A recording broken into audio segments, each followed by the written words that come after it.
নতুন একটা ভিডিওতে সবাইকে স্বাগত। আজকে ছিলাম কমলা লেবু গাছের বাগানে।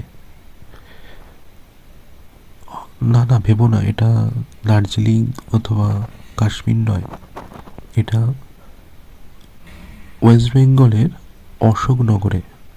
হ্যাঁ, অশোকনগরে কমলা লেবু গাছের বাগান। সবাই দেখো কত সুন্দর গাছটা। আমি তো এর আগে কোনোদিনও দেখিনি কমলা লেবু গাছ, তাই জন্য সবার সাথে শেয়ার করার চেষ্টা করলাম। কমলালেবু গাছগুলো দেখো, আর কি সুন্দর কমলালেবু হয়ে আছে সেটাও দেখো। এটা কিন্তু সব জায়গায় দেখা যায় না, দেখতে গেলে কিন্তু যেতে হয় সেই শিলিগুড়ি অথবা কাশ্মীর। হ্যাঁ, এটা আজকে আমাদের অশোকনগরে তৈরি হয়েছে এবং অনেক দূর দূরান্ত থেকে লোক আসছে দেখতে। এখানে 120টা গাছ আছে।